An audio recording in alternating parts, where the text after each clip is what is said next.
Operation Domination is underway.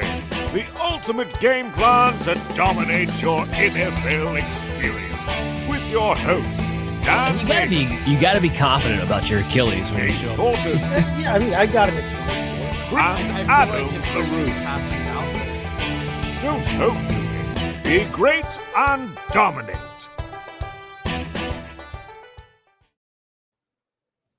All right. Welcome into another edition of Operation Domination. The playoffs are almost here. It's the last week of the regular season, week 14. And we're here to help get you in it because I know there are many people out there who are win and get in. So the playoffs are essentially today. As always, I'm your host, Dan Mater, joined here with the full crew, Chase Thornton and Adam LaRue. Make sure you download Operation Domination on your favorite podcast app and check out our video content on the Fantasy Football Advice Network YouTube channel at FF Advice Net. All right, gentlemen, I'm not wasting any time. There's a lot to talk about. We're coming off of a holiday week. Everyone's knocking out the cobwebs, getting the fuzziness out from a crazy weekend of football and family and drinks and turkey. And I can go a whole year without having to see another turkey again. That's first and foremost, because there's just so much of it all the time. Drives me crazy. To be honest with you, that's kind of why I only eat turkey once a year. It's because of Thanksgiving, because it's turkey overload. But anyway, let's get some star-set questions right off the rip, shall we? So again, these are always the most popular questions that we're being asked, or I'm being asked at DanMaterFF. Hit me up on social media if you want to get your questions answered, and maybe even on the show. So the first one, win and in week 14, I would expect no less. Is it smarter to grab wide receiver or a hot wide receiver like a Adonai Mitchell or an Alec Pierce, or a volume running back like a Chris Rodriguez off of waivers? It's notable here that they did not specify what the scoring format was. So we'll just go to our default half-point PPR scoring format, which is typically what we base our rankings off of anyway. So Chase, let me start with you. Which way you leaning here? Well, you're winning in. You have nothing to lose. You have everything to gain, but you need to take the shot, in my opinion. And I prefer the big shots over the underwhelming production in this case. So I'm gonna lean with the wide receivers here, because I think that the two wide receivers that we brought up here, Adonai Mitchell and Alec Pierce, I think are just better plays right now, and give you a much higher ceiling, even if the floor may be a little bit lower than Rodriguez does. I mean, Mitchell here is the big swing for me. I think Adonai Mitchell is the big swing. He's coming off a big game, 8 for 12, 102 yards, a touchdown. Got a bad matchup with Miami being 25th, against only allowing the 25th most points to receivers. But Pierce is coming off a nice day too. He had four out of 5 targets for 78 yards, touchdown. But he leads the team in targets in the last 4 weeks. He has become the top target on that team in the last 4 weeks. He's got 35 targets overall, and targets are opportunities, and opportunities are king in fantasy. I will always, subscribe to that. Rodriguez, on the other hand, is a running back, and we are calling him a volume running back, but that volume is relative because he has 1 reception on the year, flipping 1 reception. He's got 2 targets, 1 catch on the year. That is not a recipe generally for a usable fantasy piece. I realize that you're desperate. You're trying to pull guys off the wire or whatever, but for winning in, you might as well take the big shot. Rodriguez doesn't get the volume of carries necessarily to make up for not seeing any targets. He is not the answer here. I'm going to go with Mitchell or Pierce, whichever one you can grab off the wire. Okay, Adam, what do you got to say to that? I would generally prefer the running backs, especially if they've got real volume. Like a 15 to 20 carry running back, I would tend to prefer, just because that's more opportunities than even a 7 target type of receiver. Having said that, Rodriguez is not that guy for me at all. I kind of to what you laid out, and his carries are more often falling in the 10 to 15 than the 15 to 20. So for me, I'm taking the receivers over him. Chuba's the one that to me is a little bit more interesting. He has the bye this week, so it's more of a playoff question for him. But in the playoffs, he becomes a lot more interesting. So if he'd be a good gamble. If he has genuinely taken that job, which some people do believe, if he's taken it back, then maybe there's a conversation to be had there over the receivers. But I would put him in that group with the receivers, and Rodriguez is way, way, way behind. And I would probably agree with you that Mitchell's the more interesting of the receivers, just given the volume. And given that the last couple of weeks he's gotten targets, he just hasn't actualized them. I think we need to be careful about chasing Adonai Mitchell. Let's think about this in context for a second. You're chasing a Jets wide receiver. Like, I know Tyrod Taylor's been better, and the passing attack has been better. There was nowhere to go but up, to be honest here. But we're also coming off a week, heading into week 13, where everyone was chasing John Mechie's production from the week before. And then we get to this week, and Mechie, by the way, was still involved. He still had targets. He still had 27% target share, which was the exact target share that he had the week before when he went off. And he did absolutely nothing because it became the Adonai Mitchell show. Now, Mitchell has been a little bit more stable as far as his overall usage goes. And I'm not just talking about target share. I'm talking about ADOT too. Like he's actually getting 15 plus, 19 yards ADOT since week 11, which is what's giving him the upside because he's getting those big play downfield shots. That's great. And it's fantastic. It's still a Jets wide receiver. The Dolphins have allowed the ninth fewest wide receiver points this season. This isn't really a great advantageous matchup for Jets wide receivers. Believe it or not. I mean, people think they want to take advantage of Miami. You could take advantage of running the football, but between the defense playing a lot better over the past few weeks and their secondary really hasn't been that susceptible all season long. I like Alec Pierce here better for a week 14 and get in. So he's a slightly better matchup against Jacksonville, who's middle of the pack. Their best corner, Jordan Lewis, is not somebody that Alec Pierce projects to go up against very often because he plays mostly in the slot wide receiver. Pierce is going to mostly be on the outside and mostly see Newsome, who's been awful all season long. You know, he ranks on PFF 105th out of 111 qualifying cornerbacks. That's how bad he's been. That is how garbage Newsome has been, getting traded from the Browns to Jacksonville, and it hasn't gotten any better. And then over the last 4 games, Pierce has become the 1A, 1B with Michael Pittman and been the better fantasy football wide receiver as a result. So like Pittman's had a 21% target share. Pierce has had 20. But kind of like I mentioned about the ADOT with Adonai Mitchell versus John Mechie, it's the same things going on with Alec Pierce versus Michael Pittman. Pierce is above 17-yard ADOT. Well, Michael Pittman's 8.6. Over the last 4 weeks, Pierce has been the wide receiver 17, while Pittman's been the wide receiver 39. So there's a real argument to make here that not only has Pierce established himself as a co-number one with Michael Pittman, but this is a matchup that favors him because Pittman is going to see Jordan Lewis more often because he operates closer to the line of scrimmage and he operates more as a big slot more times not anyway. So I actually like Alec Pierce a little bit more. It's not crazy more. I do have Pierce at my wide receiver 24 and Adonai Mitchell, my wide receiver 28. But if I'm a win and get in, I'm feeling safer about Alec Pierce. I do want to say this one thing about Chris Rodriguez. And it's not that I put him on the same echelon of those guys for this week in particular. But if you think there's any chance you're going to make the playoffs in week 15, if you do have a roster spot, he does play the Giants week 15. And he has taken over that backfield.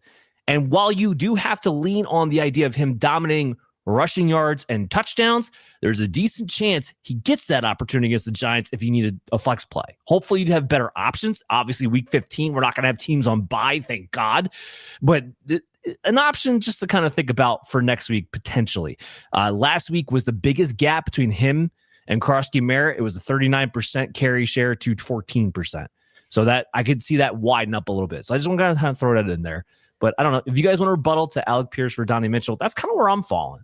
My only comment to you make a great point about, and I mean, I didn't disagree with you with anything I said in terms of Pierce and Pittman. My comment about Mitchell facing the bad matchup in Miami is that a matchup with a secondary that doesn't give up a ton of points to wide receivers scares me more for a guy like Mechie, who I think is going to rely more on catching the ball, catch more catches to get volume than a guy like Mitchell, who is the big shot and only needs 3-4 catches to be able to make a big splash. You're taking a big swing. It's a risk. You're already not in a great situation anyway. Your points are completely valid, but the bad matchup for wide receivers scares me more for a guy who relies on shorter catches and volume than it does on a guy who's just a big swing regardless. Mitchell would be a big swing regardless of who he's matching up against, because you're hoping for those big plays.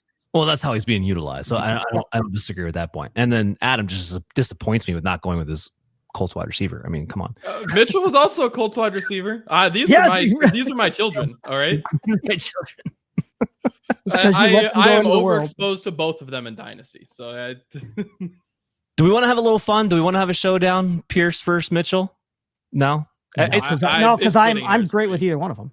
Okay, it's close. I was just trying to see, because we haven't had too many last few weeks and we're running out of time, but it's too close. All right, so let's move on to our next question.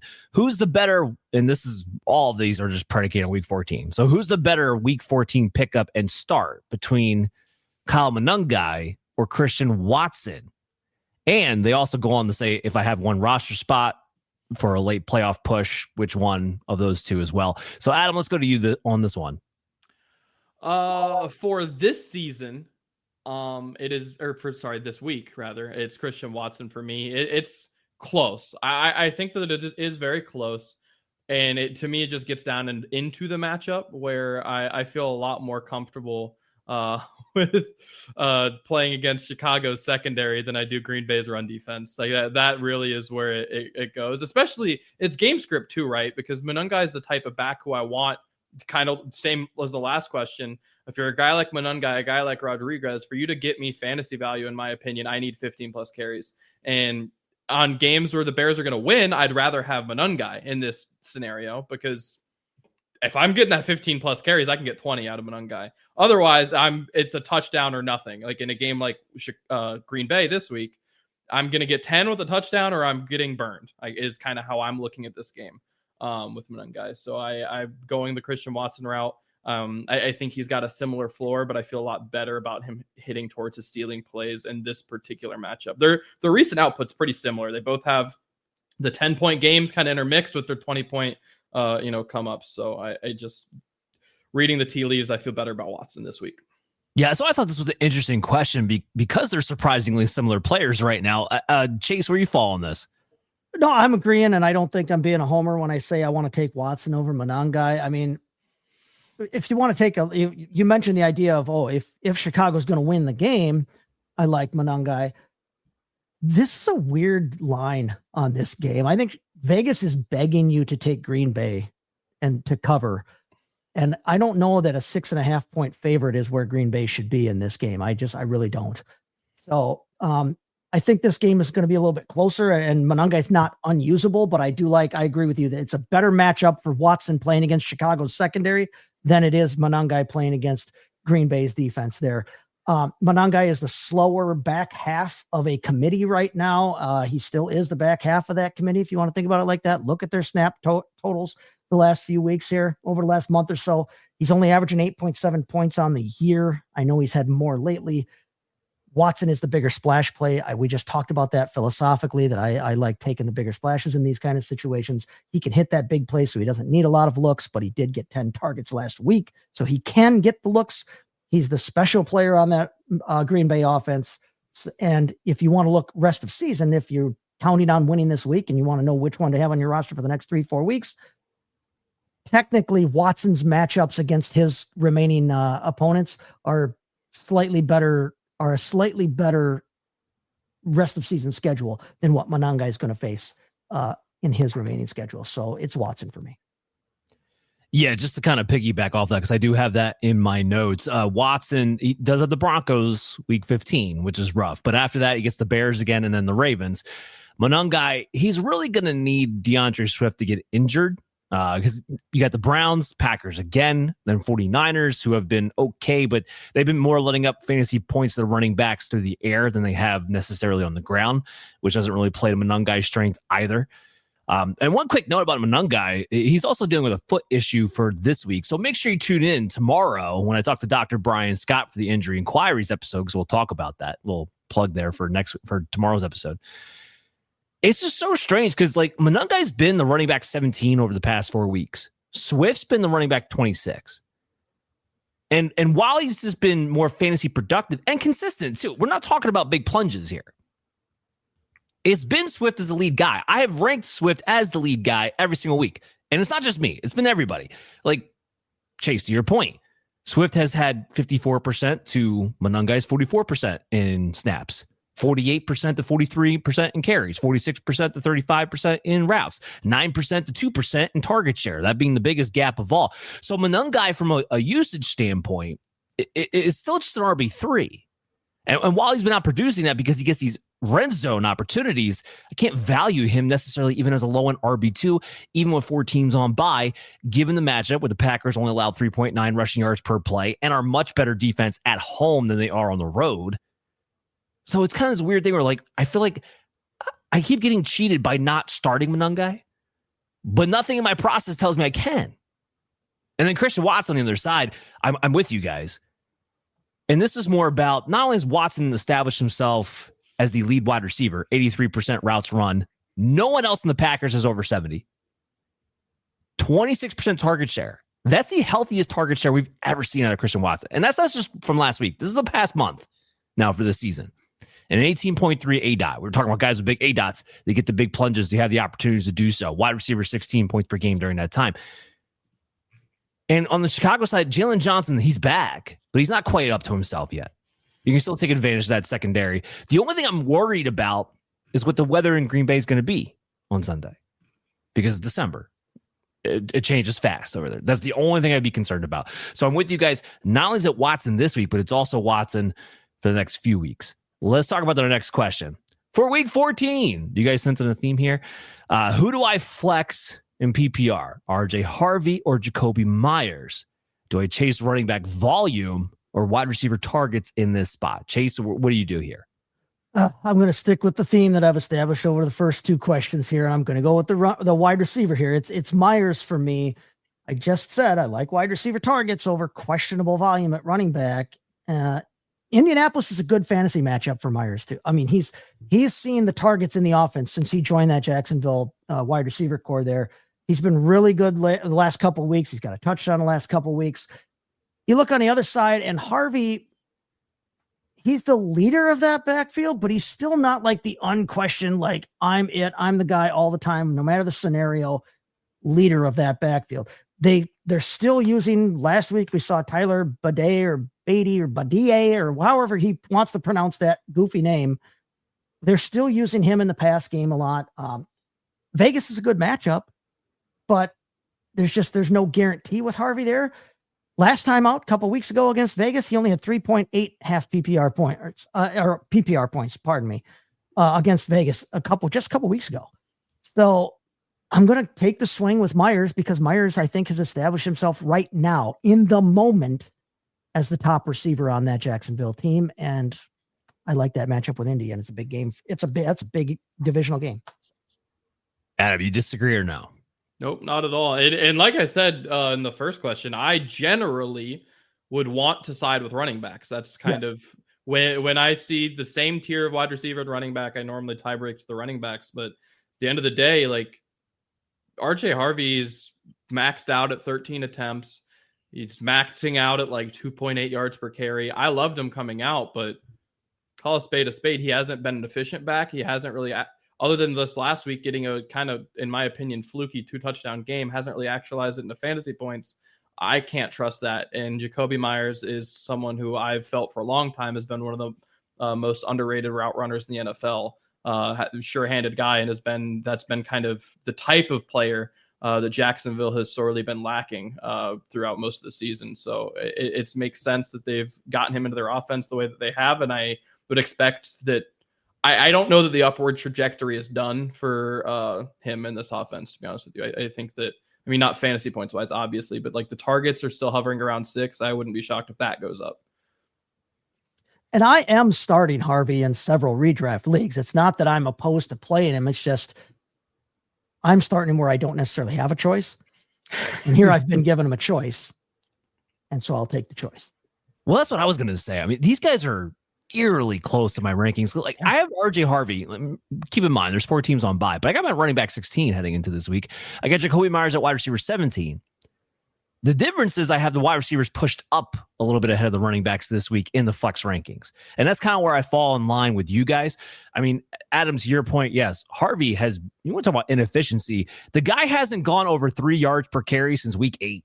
It's been under that since then. It's been kind of brutal. And, the 2 games he's had now as the starter without J.K. Dobbins, the volume has been there. He's had 62% of the team carries. He's had 9% of the target share. Where Tyler Beatty gets involved is in the 2-minute drill. But outside of that, R.J. Harvey is, for all intents and purposes, pretty much the lead bell cow back. It's not quite a full workhorse share. Don't get me twisted, but it's pretty close. He gets the red zone opportunities. That's what gets interesting about RJ Harvey, right? And that's what he's shown you, not even before he got the starts with Dobbins, he's shown you when he gets those red zone opportunities, he can pop. He knows how to get in the end zone, which is definitely a skill set when you're a running back for fantasy football purposes, not to take away. And the Raiders are a great opportunity for him to get those red zone touches. 1,000%. So I don't want to downgrade RJ Harvey in people's minds too much here, but it is Jakobi Meyers. I don't think Jakobi Meyers is just the number 1 wide receiver this week. I think he's the number 1 wide receiver for the Jaguars the rest of the season. There's no chemistry, no connection for BTJ when it comes to Trevor Lawrence or when it comes to Liam Cohen calling plays. And I know it's his first week back from his injury, but still, Jacoby clearly operated as the number 1 wide receiver in that offense. We're talking about 90% of the routes run, 22% of the targets per route run, 25% target share since he's been traded. And it's not often that we get to see receivers excel when they get traded to new teams mid-season. It's quite rare, in fact. He's been a wide receiver 14 in that stretch. Now let's flip it over to the Colts side of the matchup. They've allowed the 9th most fantasy points to wide receivers. They don't have Sauce Gardner, who they traded for. So they're back to having the holes in the secondary on top of everything else. It's definitely Jakobi Meyers for me, who's, if you had him, if you picked him up, because a lot of people dropped him, I mean, you want to talk about a real solid wide receiver 3, maybe even wide receiver 2 for your fantasy playoff push. Yeah, you lucked out there in a big, big way. All right, let's talk about our next question. Speaking of Trevor Lawrence, we have a quarterback question here. Who should I trust more as a week 14 streamer? Trevor Lawrence against the Colts, Jacoby Brissett against the Rams, CJ Stroud against Kansas City, or Tyler Shough against Tampa Bay? Adam, which way are you going here? I am slightly going to lean towards Mr. Brissett over Lawrence. I think Lawrence has the better matchup. Not even think Lawrence has the better matchup. But boy, oh boy, Brissett might beat him by 15 to 20 pass attempts. Like that.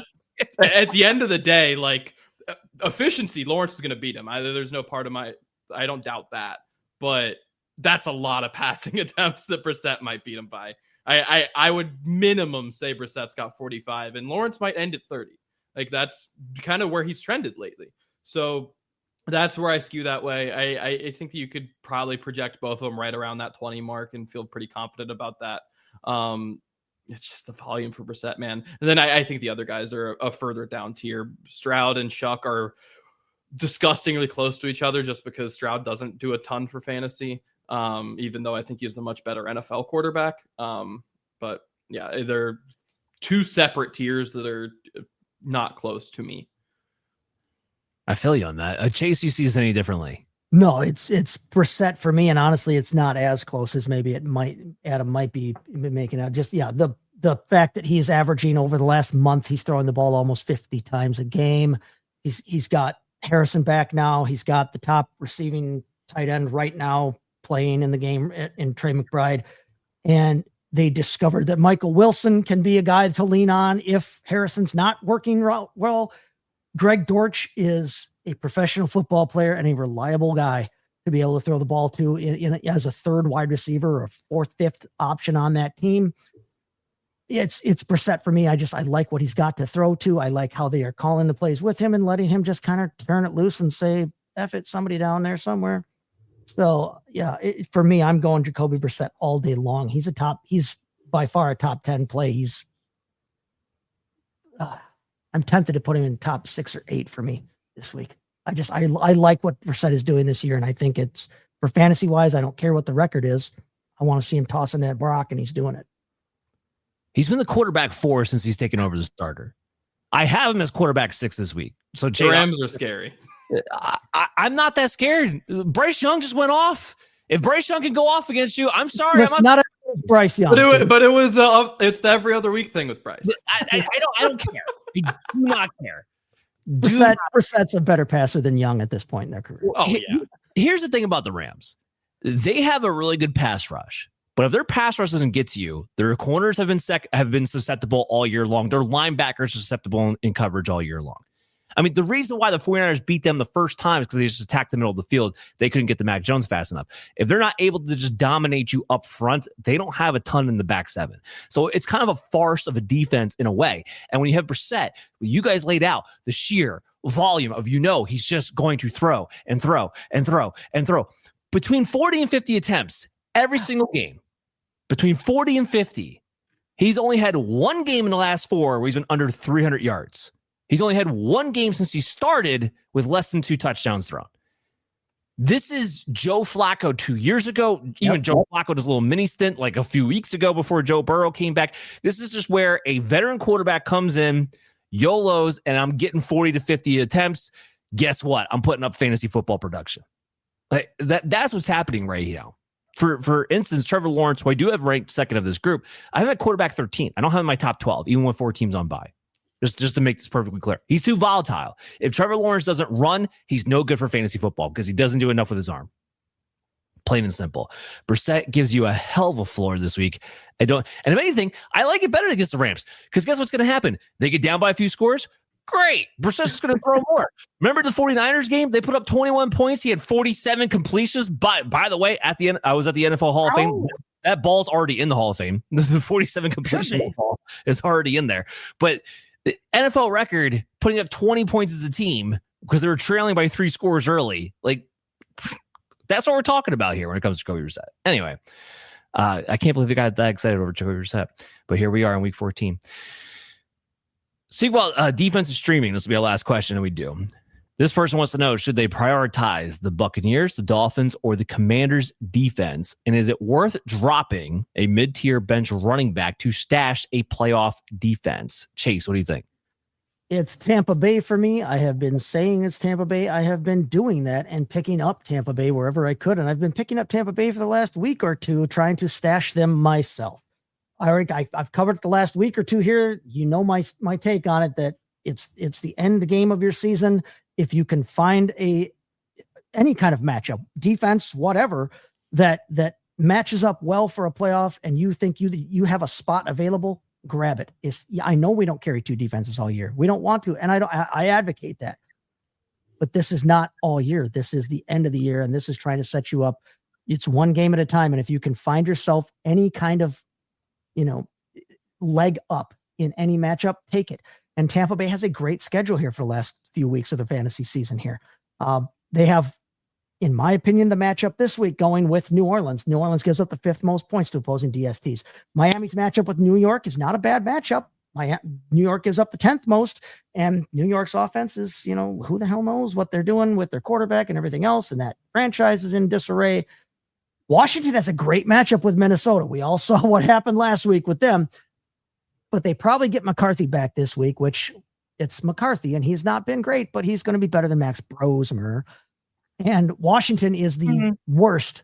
For me, Washington's the worst of these 3 DSTs in terms of that. So even though they have the juicy matchup, for me, it's Tampa Bay. Yes, you can drop a bench running back for a playoff DST. I wouldn't drop the handcuff to my absolute top guy for them, but a bench guy the guy who's 3.5 out, on your depth chart, you can feel okay about letting one of those guys go to take Tampa Bay and help get yourself a leg up somewhere else. Okay. Adam, what do you think? I also have Tampa Bay as the defense. I do think that Miami is worth talking about. I think that they're an option. The Commanders, I don't personally. I hate that one. No. But Miami, I do think is a real option. I don't like them in the semifinals or finals as much.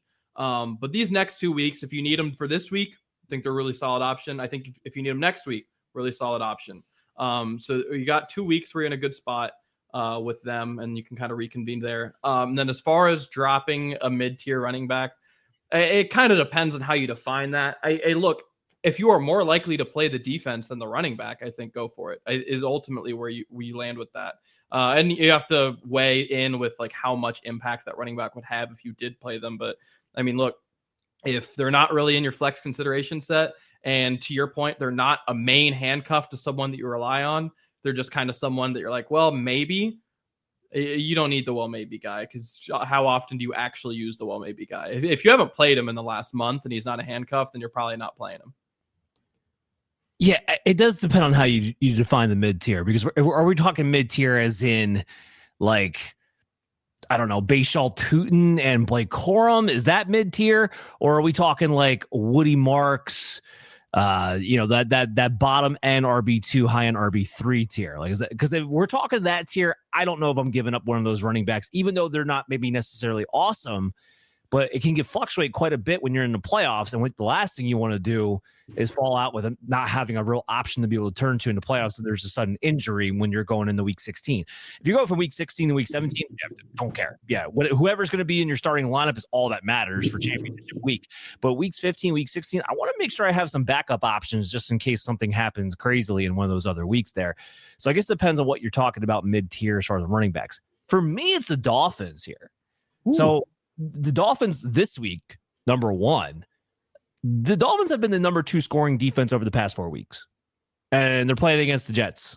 Like, I know the Jets offense has been better recently. It still ain't great. Tyrod Taylor's still giving up turnovers, and the Dolphins, since trading people away, I don't know what the magic was behind that, but they've been a different team. From plain and simple, they're a different team. Love it this week against the Jets. Love it next week against the Steelers, who look like a complete mess. Where I'm with you is that it does get hard because you're not going to want in week 16, week 17, or maybe you do want the Bucs, but the Bucs' defense has not been good. We're talking about the 28th scoring defense here, guys. It hasn't been good at all against anybody, good or bad. So I don't know if I really care about the Bucs at all. So I'd rather have the Dolphins defense this week, Dolphins defense maybe next week, and I'm looking for a different option for the week 16, 17. The Bucs aren't even on my radar. Ooh. See, not having them even on the radar is where I might push back. I agree with you completely that, yeah, the Miami is a. What do you say when Bryce Young lights them up in a couple of weeks? And listen, you know what I'm going to say. I'm going to say I told you also. Can't have it both ways. No, the Dolphins are a fine option this week. Like I said, none of these matchups is a terrible matchup for the defense in question, for any defense in question. No, but I just like the way that Tampa Bay lines up against their opponents for the rest of the season in terms of if you want to stash a team that for a secondary option. Like I've got Seattle in several leagues, and I picked up Tampa Bay so that I have both of them that I can kind of play back and forth here for hopefully the next 3-4 weeks. So you have Seattle. End of statement. Exactly. So, not really streaming anybody else when you have the number 1 scoring defense, and they've done it against good teams too. But it's getting a little toasty. Hot air. So hot in here. It's actually not. It's freezing outside, but I had to give something to Adam there. Well, then all hell up there by us. Yeah. Yeah. It's white outside, I think, everywhere.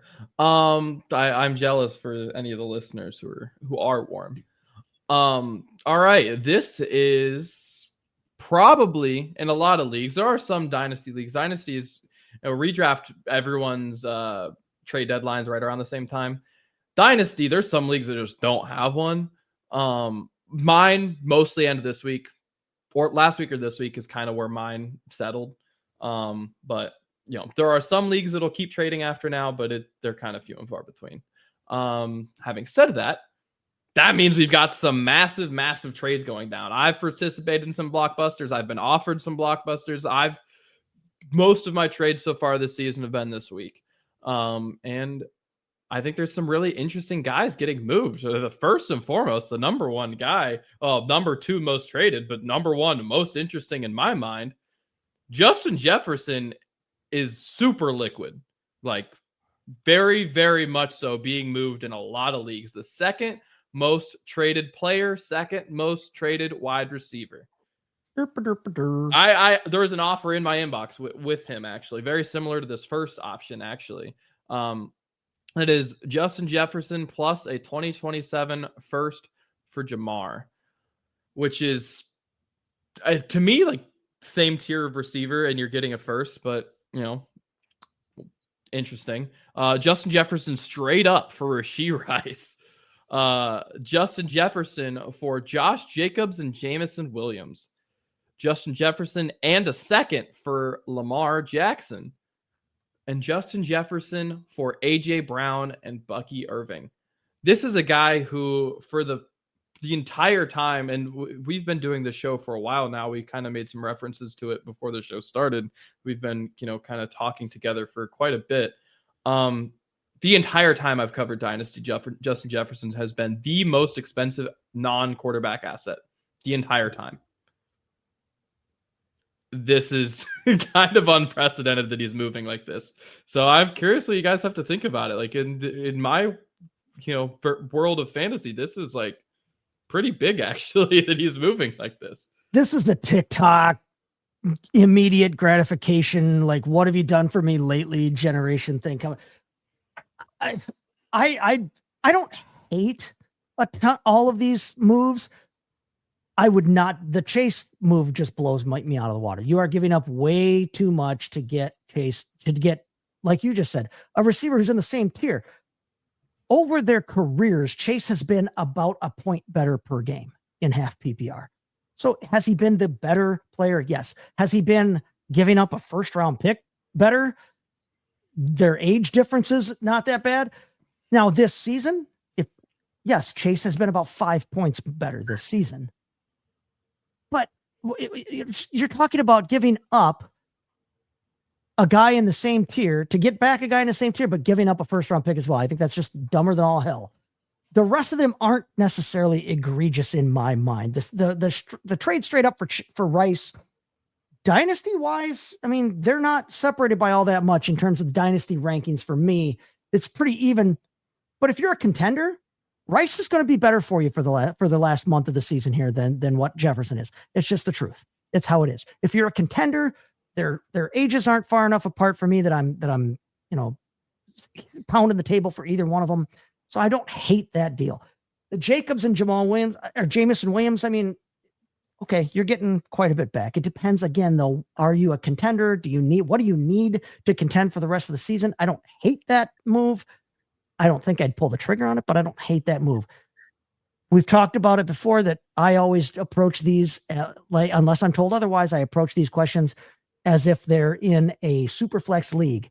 And in a super flex league, if I can get Lamar Jackson in a super flex league straight up for another single player, I'm almost taking that deal no matter who. And then in terms of getting back AJ Brown and Bucky Irving, I honestly, I think you're coming out ahead getting AJ Brown and Bucky Irving back combined in that. So I don't hate these moves other than the Chase one. I don't know. I'm pulling the trigger on all of them, but that Chase move is idiotic. You have to be sitting here telling yourself that there's no chance the Vikings get a better quarterback starting next season. Exactly. Even with JJ McCarthy. I can tell you that right now. Now, I don't know if they make a deal for Mac Jones or if they're drafting somebody else. I'm not exactly sure which direction. Jacoby, come on down. Potentially could be. If they get a quarterback with a pulse, Justin Jefferson goes back to being at least a top 3 wide receiver. Yep. The only deal on here I'm even considering is Rashee Rice. And the only reason why that's the deal I would consider is because, one, he's tied to Mahomes. 2, when Travis Kelce retires this year, I think Rashee Rice could have a CeeDee Lamb-like year from a couple of years ago where he just gets 180 targets because he's going to have that whole middle of the field to himself in that Mahomes offense. That's the only one I'm even considering. And that's if you want to win this year too, by the way. But Justin Jefferson, his talent profile, much more dynamic than Rashee Rice. Make no mistake about it. I don't want Lamar. I don't want Lamar for Justin Jefferson. Are you kidding me? We're getting a taste right now of what it's going to look like when Lamar doesn't have his mobility. And he's closer to that point of his career than he's not. I don't want any part of it. He's never been a great thrower. If he's not running for a bunch of yards, I don't want him, especially when we're talking about an elite wide receiver.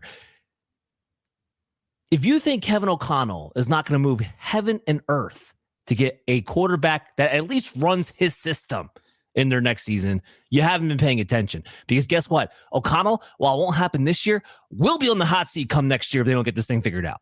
He will be. They don't have enough to show for his last few years. And they spent a lot of money on some older players this past season to disappoint. And I think because he is who he is, he buys himself an extra season, but it's not going to be good enough for 2. It won't be JJ McCarthy next year. I'm going to tell you that right now. It won't. Have you seen the meme about how they should declare McCarthy a bust, cut him, and then re-sign him so that Kevin O'Connell can fix him? Yay. Oh, it's always a possibility out there. Never say never.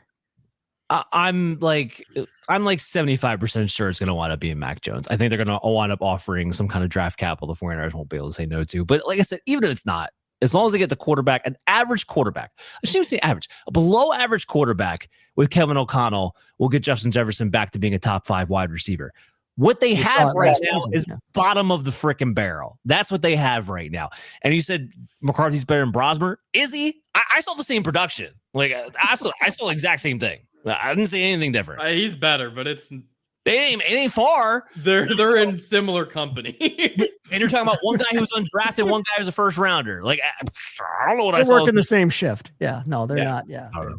I don't know where you fall on this. I tend to agree with you, and the Rasheed one even is tricky to me. I'd consider it. I'm with you that far. The AJ Brown one and Bucky one, I wouldn't do, but I don't think it's asinine. Like if I saw that in like someone else made that trade in a league I was in, I wouldn't like make fun of him for it. The one that I would is Josh Jacobs and Jameson Williams. It's like, to me, kind of funny. Just Jacobs' age as a running back plus Jameson has had a great couple weeks, but on the whole has been what he's been the entire time. That one is just kind of, I'd want to trade with you in the future if I saw you make that trade in my league. And then the Jamar one, I agree with kind of what you were saying. That's just a little overreactionary to me. But it's interesting. I've never seen him move like this. I talked about it. I think this was on the show, or maybe after the show a week or two ago, that historically, top 5 wide receivers in Dynasty only move for other top 5 wide receivers. Yeah. Jamar and Justin being talked as trade partners makes sense. The first doesn't, but that happens. I've traded Justin for Puka. I've traded Drake London for Jamar. Like, those can trade within those tiers. The AJ Brown and Bucky is not that. The Josh Jacobs and Jameson is not that. And it's weird to see. It's really weird to see.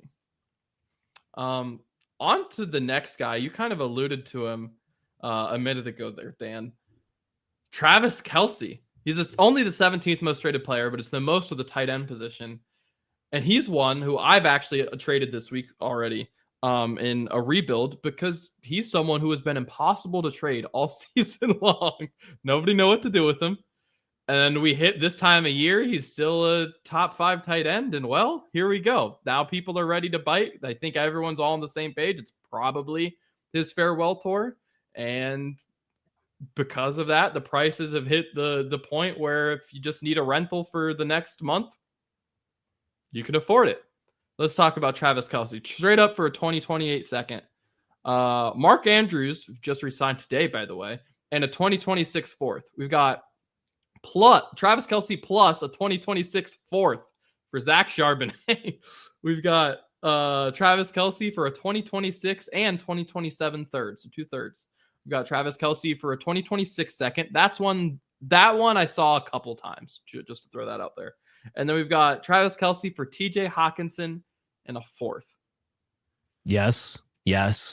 Look, I don't care if you even are competing for a championship. If you can move Kelce for anything, you do it right now. Because here's what I can tell you.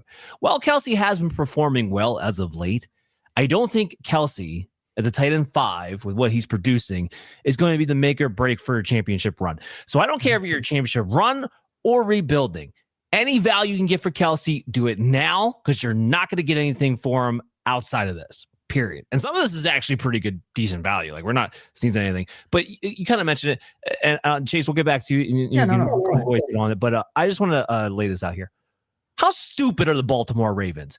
Like you gave Mark 3 years. 3-year extension. The dude looks like he's been toast for 2 years. You gave him a 3-year extension? I don't even think he has 3 years left in his career. I'm going to be honest. I was kind of surprised he came back to Baltimore this season. Yeah, I thought he might be out too. Everybody was. And he thought for sure, okay, well, he'll be gone at the end of this season. Let's let him run the contract out. Fine. What? 3-year extension? 39 like million? Real money. 39 million? Yeah. Like, what are we talking about? I'm like, look. But he is 6 years younger than Travis Kelce. Yeah, I'd still rather have Mark Andrews. He's 6 years younger. He's probably guaranteed 1 more year than Kelce because, like you said, I'm not sure Kelce doesn't just go home and sit on a white couch in a all-white living room, waiting for Taylor to come home. Yeah, he's done. This is his last year. I have no doubt about it. So I agree. I had to get that off my chest because my mind was completely blown when I saw the only one of these deals that I don't like or that I don't necessarily wouldn't jump on is the 2/3. Depending on your league size and whatever. But other than that, yeah, I agree. Yeah. Hawkinson, younger. Hawkinson probably does have at least a couple of years left in the league. At 28 years old, the second round pick, yes, that's a given. The Charbonnet, yes. I like all of those. I like every deal here, except I'm not crazy about the idea of 2/3. I'd probably try to talk the dude into something a little bit more juice to it, or maybe the 26th third, but also try and add a player in over that 27th third.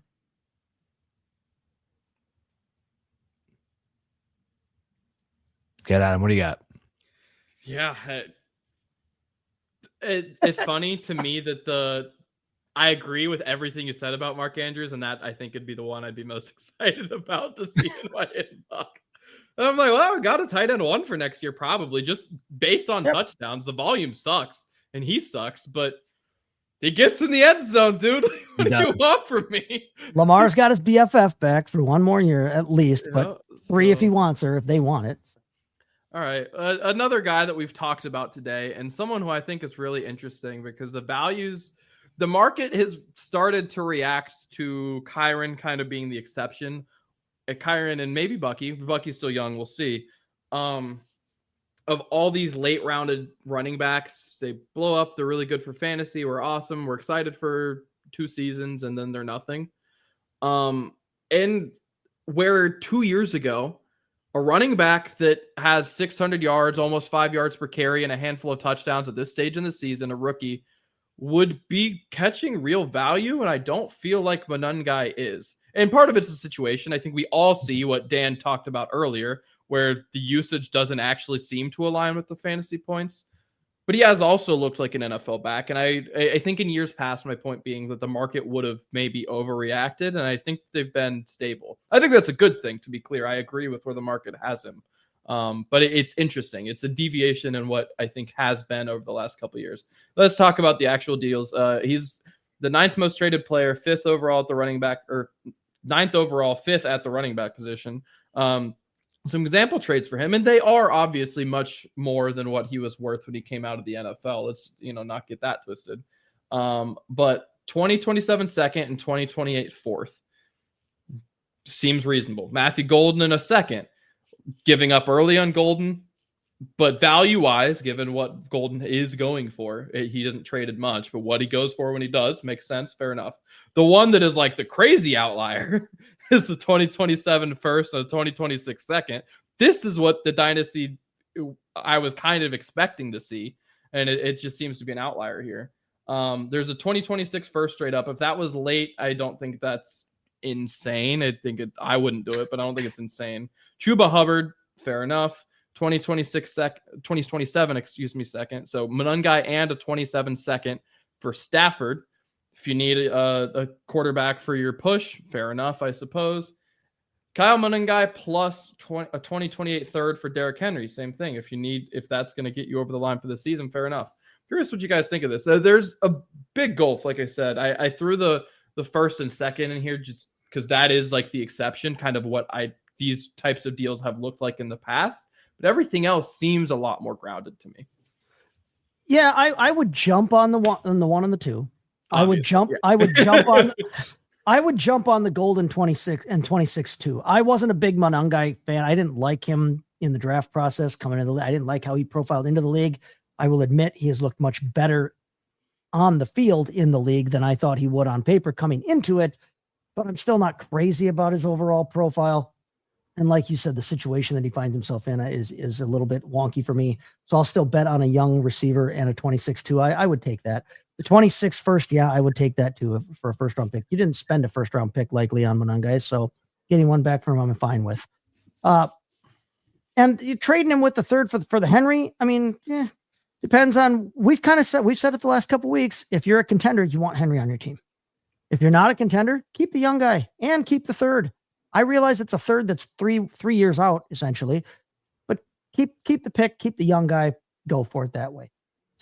Getting Stafford back, I think you're overpaying, giving a second and a young running back in Monangai who is a usable piece, or just Stafford. But if you're desperate in a super flex, or you just lost a quarterback for whatever reason, or you were counting on Kyler Murray and you don't have Brissett, okay, yeah, I can get that.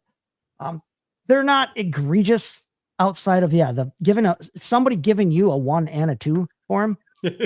That's their stupidity, but yeah. Otherwise, yeah, this isn't terrible. The only move here I'm not making is Hubbard. That's the only move I'm not going to do. And that's just for a simple fact. I think Hubbard and Dottle are going to be in a split committee rest of the way, just like Monangai and Swift will. And I'd rather have Monangai moving forward than Hubbard and Dottle, who I think both will be replaced next season. That's the only one I would reject out of hand. Yes. Yeah. I don't. I think there's a very good chance here. No, look, let's get something clear real fast. Monangai is never going to fully take over this backfield. Even if the Chicago Bears decide to move on from DeAndre Swift next season, Ben Johnson's going to take somebody to, at the bare minimum, pair with Monangai. He doesn't have the profile to just take it over. Ceiling 60%. Right. And you'd use the 4th round draft pick on Monangai. Like, at best. You might have even picked him up off of waivers. He was a 7th round rookie. 7th rounder on a team where people still thought that maybe Roschon DeAndre Swift were going to be something. He was a 3rd string running back. So anyway, you look at this, you win in value overall. That's the big thing that I take away from it. Stafford, I'm doing that in a heartbeat.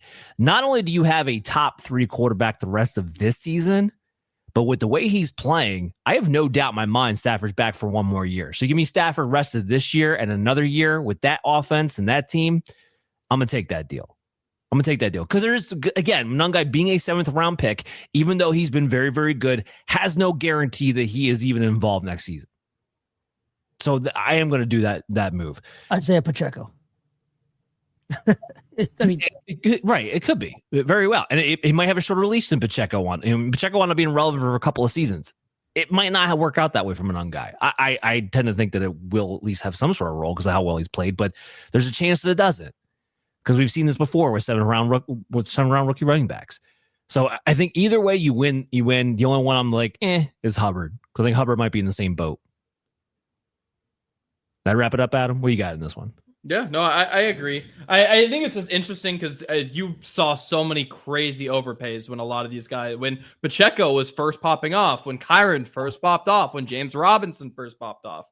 So I think a lot of these are a lot more reasonable, especially like the Derrick Henry one, for example. Like, that's a situational trade to me more than it's like a value one. Like, I could see being on either end of that. Same with Stafford to an extent. I think even if I was out of the playoffs this season, but like if my window was going to open next, I'd want the Stafford side. But if it's a longer rebuild than that, I would take the Monangai side, for example. But otherwise, yeah, I agree. It's interesting that he's moving as much as he is because rookies who are doing good tend to not move that much. And when they do, it's expensive. And the 1st and 2nd's expensive, but otherwise this isn't that crazy, assuming that 26-1 by itself is late, I guess. Yeah, I tend to agree with that. It's really interesting to me. And I think people are starting to get wise to the idea that even if you're a rookie running back, if you had a day 3 profile, exactly, you're not holding on to the job. Not worth anything. Yeah. So Kyren might be the exception. But even still, we're seeing Blake Corum cut into his workload. He did already get paid, though. So there's that element to it where he's locked in for a few years. But you said it perfect. James Robinson, Isaiah Pacheco, what these guys are getting traded for when they were hot. Oh, my God, I would take anything. That they were getting offered for those guys. Monangai might very well be in the same boat. Yeah. Okay. I'm thirsty.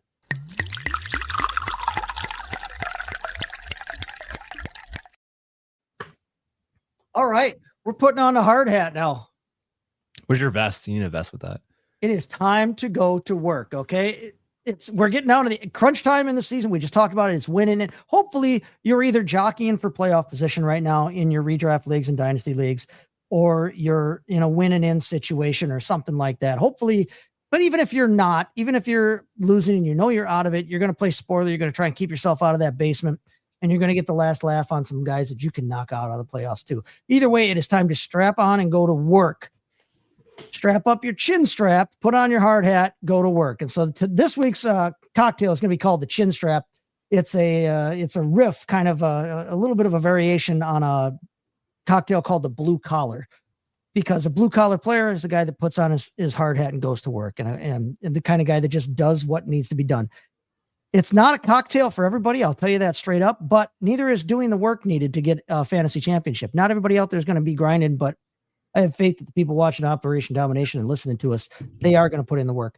So let's talk about some DFS plays this week as we go to work and try to win ourselves some money here for the rest of the season.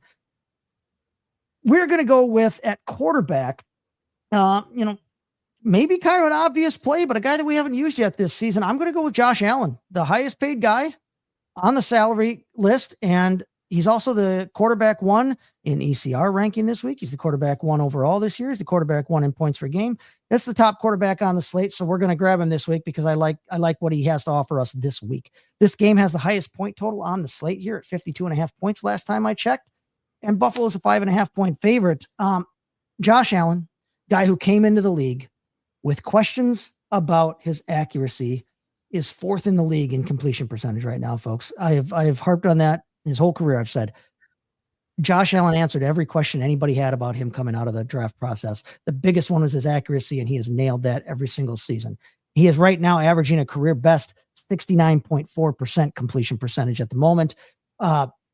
He's not doing it by shortening his throws either right now. He's actually averaging a career high 8.1 yards per attempt right now. So it's not like he's just, barely, squeaking off some tiny short little passes to get some completions in there. He's still on pace to throw for over 4,000 yards. And when we talk about Josh Allen, of course, we're talking about that sweet, sweet rushing floor he has. He leads all quarterbacks in total rush yards and in total rushing touchdowns. And a guy that we kind of all thought had touchdown regression coming for him this season after 2 straight seasons of touchdowns, rushing touchdowns in the double digits. Oh, he's only on pace for another 15 plus rushing touchdowns and another career high. So he's facing a Bengals defense this week that gives up the 5th most points to opposing fantasy quarterbacks. I don't think you necessarily have to pair him with anyone. We've talked about this before. Dan, I know you've talked about this before. So I'm going to put my ingredients in for this, and get to stirring here, but I want to toss it to you, Dan, there. What are your thoughts about Josh Allen or quarterbacks like that? The last time we talked about this was Jalen Hurts way back in, I think, week 2 when we used Jalen Hurts, that saying that quarterbacks with that rushing floor, we don't necessarily need to pair with anybody. What are your thoughts on having to pair Josh Allen with someone and or other quarterbacks that we're ready for this week, Dan? Well, so with Allen, yeah, if Dalton Kincaid was healthy, then I would think about it for the tight end pairing. Otherwise, no. First, you don't even know who's going to get the ball. Like, you don't even know who's going to be active. Keon Coleman's active. He gets a freaking touchdown. Like, Khalil Shakir does not have a ceiling. I don't want to play Khalil Shakir in DFS. I don't care how good the matchup is, because it doesn't matter, because no one's going to get more than 8 targets at any given time. James Cook is the asset that I want for the Buffalo Bills outside of Josh Allen. And he doesn't correlate as far as Allen goes in any kind of capacity. If you want to have Josh Allen, James Cook, by all means, you're not correlating anything, just so we're clear. But that's the only time you're putting 2 Bills in your lineup. So Allen is one of those guys where I plug him in. I don't really worry about having to stack a guy like that. You're right. This was Jalen Hurts from a few years ago. This was even Lamar Jackson in his early years, before Mark Andrews really kind of got going. To me, at quarterback, though, we talked about him earlier in the show. I don't know how you don't go with Jacoby Brissett when he's $5,700 with how good he's been. Like, that opens up so many options. You want to pair him up with Michael Wilson? You want to pair him up with Trey McBride? Guess what? It's worth it. There's correlation there, and there's a hell of volume. And hella game script. Like, not the matchup necessarily you want on paper, but I already talked about, Rams cornerbacks being kind of a farce. But there's a game script to be had there. We have to constantly come back from behind. So I don't know. Those are some of the options I'd be looking at. No, I'm fine with all those. Adam, you have any thoughts on the quarterback position here before we get into this cocktail here? Thoughts on either Allen or starting somebody else? I like the Brissett. Like you said, if you want to go cheap at that position and you can pair him up with somebody on his team. If you go cheap on quarterback, you could pair him up with Trey McBride and really spend up at tight end. But with both. Yeah. Wilson's only $5,600. Yeah.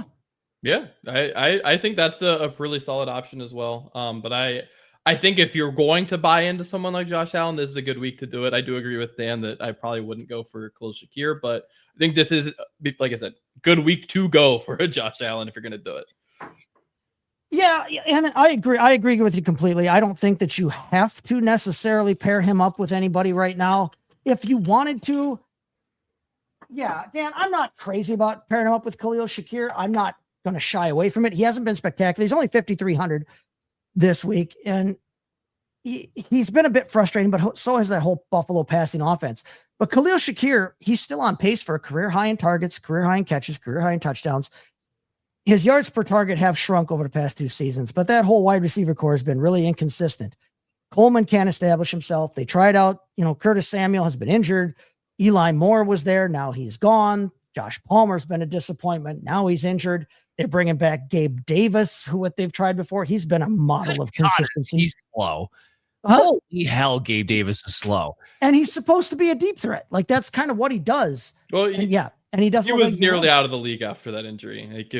That's true. Yeah. No, I'm shocked he's still being considered in the league. And then they just brought in Brandon freaking Cooks. Like, are you kidding me? Shakir's the dude. Even if he's not a dude, he's the dude in that wide receiver room. So, I mean, I don't hate it, but I don't think you have to do it with him. I agree with you there. Cincinnati hasn't surrendered a ton to opposing wide receivers, but teams haven't really needed their wide receivers when they've played Cincinnati because they're so bad against the other positions. Well, here's DJ Turner's legit. He's legit. And that does confuse a lot of people because they're like, oh, against Cincinnati, my wide receiver goes up and I get no points. DJ Turner's legit. If he's facing DJ Turner, But this is also the team. I mean, the Cincinnati did allow Olamide Zaccheaus. DJ Turner, just so we're clear here. True. They did allow Olamide Zaccheaus to go, 5 of 6 for 58 yards and a score. In the same game, they allowed DJ Moore to have 23 DraftKings points. When they played Denver earlier this season, they let Marvin Mims and Cortland Sutton both go off for 19, 20 points apiece. They gave up 20-some points to Amon-Ra St. Brown. You can do it against them.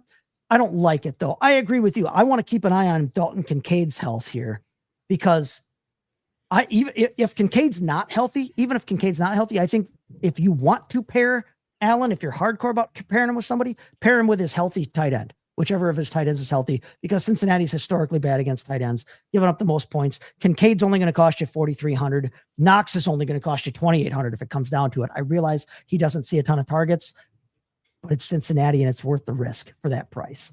So if you want to pair him with somebody, I'm not opposed to doing Shakir. I'd prefer the tight ends, but I would really prefer it if it was Dalton Kincaid. So for this cocktail here, before we move on to the my next couple of players that I want to talk about here, the chin strap here, I have put in here 2 ounces of rye whiskey. I've put in a half an ounce of sweet vermouth. Then I've done a 1/4 ounce each of maraschino liqueur and a 1/4 ounce of triple sec. I did just a splash of Campari, not a lot. It's bitter already. You can optionally put in some bitters, orange bitters, Angostura bitters, whatever you want to do here. You can put that in there. But I put that in a mixing glass and I mixed that till it was nice and cold. I strained that out into this glass here. Before I garnish that, I want to talk about a tight end that I would like to play this week and that I'm happy about playing this week if I have to. And it's Brenton Strange at 3,900 for the Jacksonville Jaguars. He's only been able to play in 7 games this year, but since he returned over his past 2 games, he's a tight end 4 in the league. He's caught 8 out of 9 targets for 138 yards and a score the last 2 weeks. He was tight end 7 last week. He was tight end 4 a couple of weeks ago. He's looked good since he came back from that injury, and he's emerged as a reliable option there for Trevor Lawrence. Watch Parker Washington's health this week. I think if he's absent, that could open up even more opportunities for Brenton Strange in that offense. Indy is favored here, but they've given up the 4th most points to opposing tight ends. It's a good matchup for a tight end here. It's a big divisional matchup.